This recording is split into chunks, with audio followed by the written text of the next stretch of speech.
It's pumpkin season, and the challenge is not to let any of it go to waste. One of my favorite ways is with my pumpkin patch chili, and I'm going to share that with you today.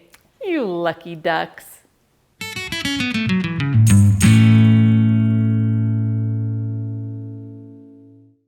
Hey Provident Gardeners, today I'm going to share with you my amazing recipe for pumpkin patch chili.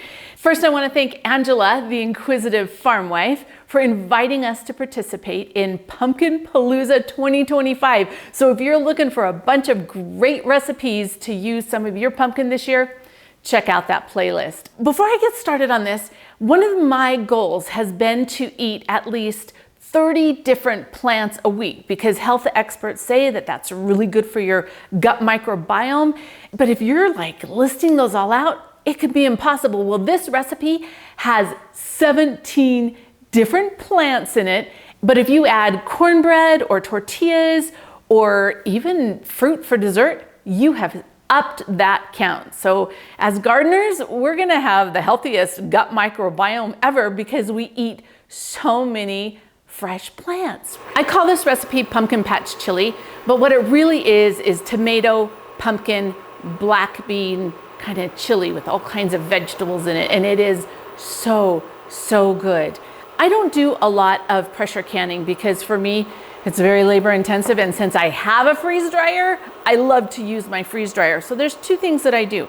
One is that I just freeze the chili or the soups or whatever I make in these individual deli containers. They fit really well in the freezer. I can pull it out and it is the perfect size for a meal for me since I'm not feeding a huge family. You could do it in bigger containers if you're feeding a large family like I used to.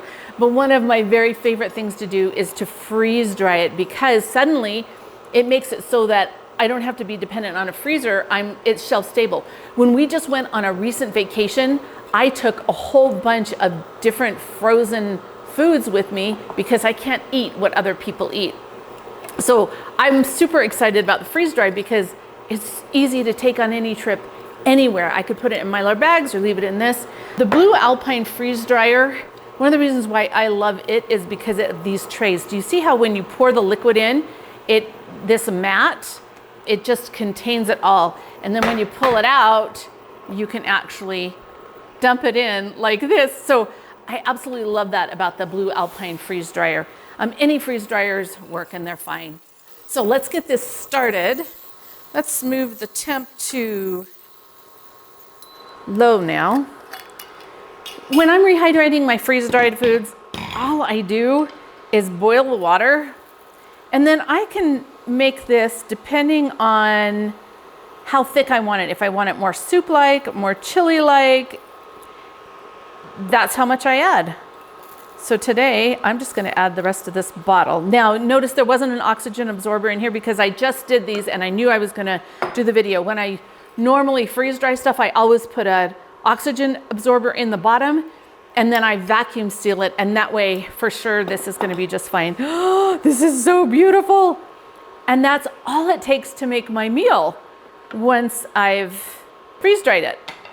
It's a little bit more complicated if I've frozen it like this, but the microwave takes care of things just fine. Now, while this cooks, let's talk about the recipe.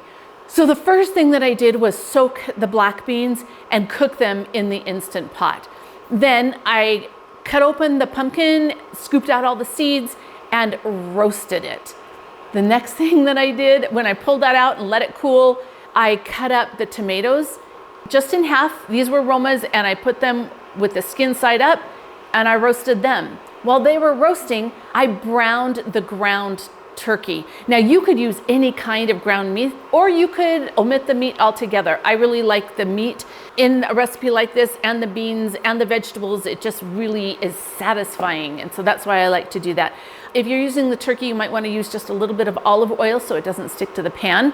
Once that's browned, I add the diced onions and just kind of cook it until the onions are a little bit caramelized.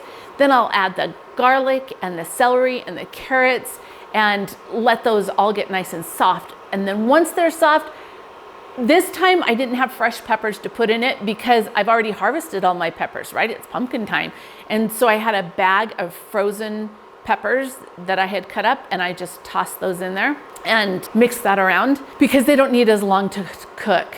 The next thing I'll do to that mixture is add my spices because it just lets those flavors develop if I put them right in there when I'm sauteing all of that. Then I turn off the burner for just a few minutes. The next thing I'm gonna do is puree my pumpkin. I don't leave the skins on. You could leave them on if you want, but I just toss them in the Vitamix, add a little bit of the turkey broth that I'm using, and blend it up really well. Then I'm gonna dump that on top of the meat, vegetable, spice mixture and use that same mixer without washing it out, and I'm gonna slide all those beautiful roasted tomatoes in it, skins and all. I don't take the skins off. You can, but I don't see the point. But the Vitamix, it blends it, and then I'm also going to add a couple of chipotle peppers, the canned peppers. Oh, they are so good in this recipe.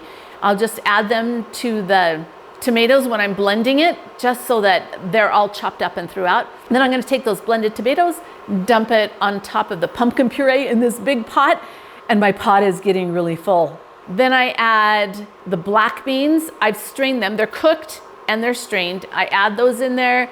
I love the frozen corn, chopped kale. I was shy on the amount of onions that I needed in this recipe at the beginning, but I had a lot of leeks. So at this point, I'm gonna add a whole bunch of chopped leeks to it, along with the kale. And if you have zucchini, grated zucchini would be great to throw in this. I didn't have any zucchini left. And then we're just gonna stir it up, and I'm gonna need to transfer it into a larger pot because I misjudged. The turkey broth that I'm using is actually homemade broth from last year's Thanksgiving turkey. So this is a great time to finish using all of that up in something that's going to be delicious this year. I'm gonna simmer this for 30 minutes, and then I'm gonna remove it from the heat. And this is where I add some fresh squeezed lemon juice to finish it off. It's amazing. If you add the lemon juice early on, it doesn't do the same thing as if you add it at the end.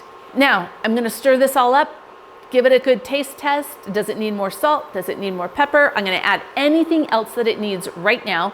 Then I'm gonna put the lid on it, and I'm gonna let it just cool.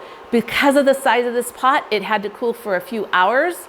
Once it cools, now is the time I'm going to put it on the freeze dryer trays or dish it into these little containers and put the lids on, make sure that it's all labeled, and stick it in the freezer to eat later. Seriously, it is so easy to make this. Now, the recipe that you see on the side of your screen, that is for a normal batch. I don't do normal size batches of anything.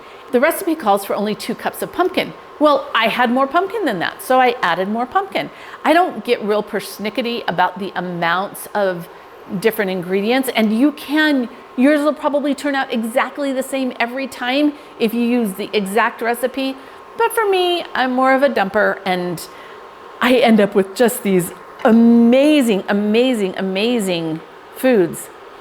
Oh, this smells so good. When I freeze dry the chili, it took almost 2 days, which is totally fine. I want to make sure it's super dry, right? We don't want any wet spots. And then I just kind of crunch it up so that it'll all fit in a jar. I don't want any extra space in my jar. I always put in an oxygen absorber, and then I vacuum seal this shut, and then I label it. Super important to label it. And then it can just sit on my shelf. I store it in a cool, dry, dark basement because these are mason jars. I want it dark. If you're putting it in Mylar bags, that's just fine. I'm just a mason jar kind of girl. So I like it in the mason jars. Now, all winter long, when I'm ready to make dinner and I don't have anything made, I have it here or I have it here. I can go from freezer to eating in 5 minutes. Now, how's that? My Garden Bounty, we're eating it all year long. We're saving money. We're eating healthier. Like, seriously, life doesn't get better than this. Now it's your turn to teach me. What is your favorite pumpkin recipe? Put it in the comments below and share it, because we got a lot of pumpkins that we need to eat this year, and pumpkin is so good for you. And as always, my friends, don't be afraid to get a little bit of dirt under your fingernails and turn that dirt into dinner.